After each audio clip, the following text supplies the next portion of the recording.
All right, let's jump right in. We're about to unpack one of the most radical personal transformations you'll ever come across, and it comes straight from the Apostle Paul. In his letter to the Philippians, he lays out this incredible story about completely flipping the script on what it means to win at life. And it all kicks off with this absolute bombshell of a line. I consider them garbage. Wow, those are some strong words. But what in the world is he talking about? What things could he possibly be dismissing like that? And that right there is the million-dollar question. Because, you see, the man who wrote this, the Apostle Paul, wasn't some nobody.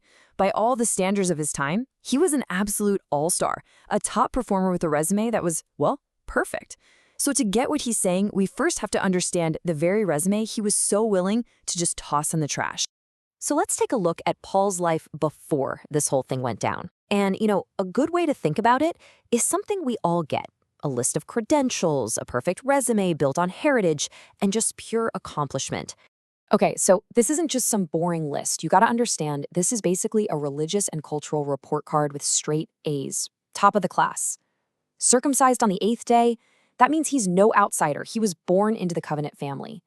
Tribe of Benjamin, that's royalty, the same tribe as Israel's first king. A Pharisee, that's like having a PhD in religious law from Harvard or Oxford. And blameless under the law? That's his own assessment. He believed he had a perfect track record. So you see, the thing to really get here is that these weren't just bullet points for Paul.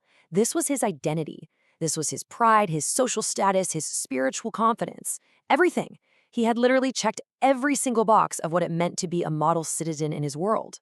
And then, everything changes. Something happens that just completely flips his world upside down.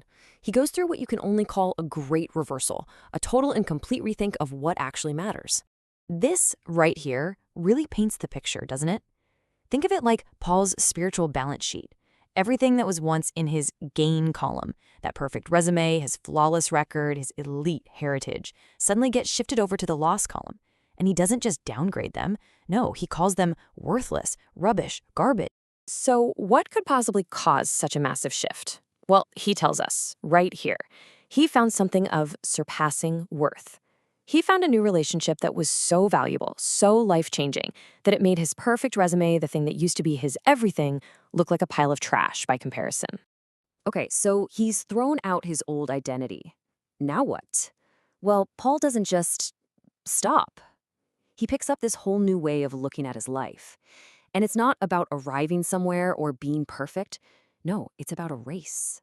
A lifelong, always moving forward race. And this is where it gets really interesting, if you ask me. Even after this incredible, life-altering experience, even after dedicating his entire life to this new mission, Paul says, hey, I haven't arrived yet. I'm not perfect. That is a huge statement.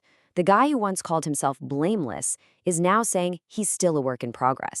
So when he says perfect, what is he actually talking about? Well, the Greek word he uses here is teleo, and it doesn't mean sinless or flawless like we might think. It's more about reaching a goal, being brought to completion, or reaching spiritual maturity. So what Paul is really saying is that his goal isn't to be flawless here on earth, but to keep running toward that finish line that God has set for him.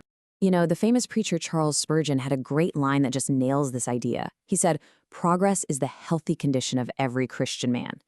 See, Paul's new life wasn't about being in some static, perfect state. It was about the dynamic, healthy, and sometimes messy condition of always moving forward. All right, so if life's a race, then how in the world are you supposed to run it well?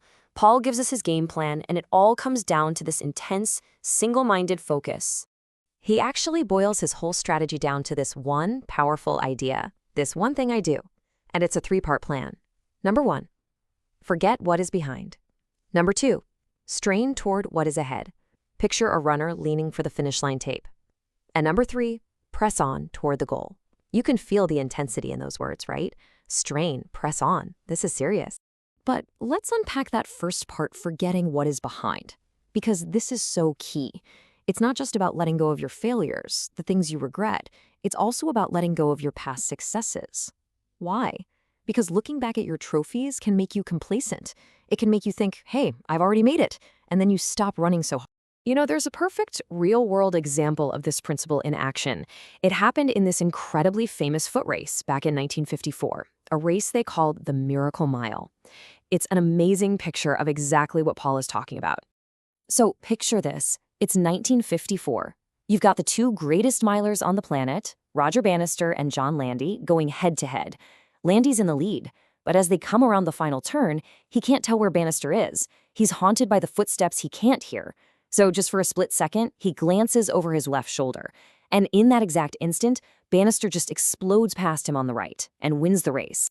Just think about that for a second. A momentary lapse, one single glance over his shoulder, and it cost him the race of a lifetime. That is exactly what Paul is warning us about. If you want to win, you have to forget what's behind you and keep pressing forward.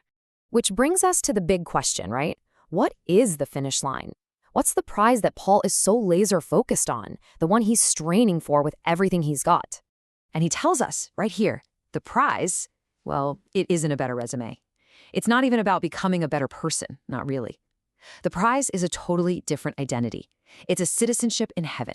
He's running toward a future hope, and he's eagerly waiting for his Savior.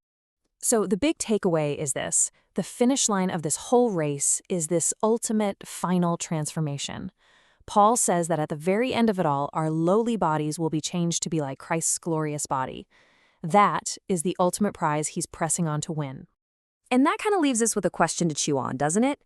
Paul was able to boil his entire life's purpose down to that one thing: I press on toward the goal. So the question for you and me is, if you had to write that single sentence for your own life's race, your own ultimate goal, what would it say?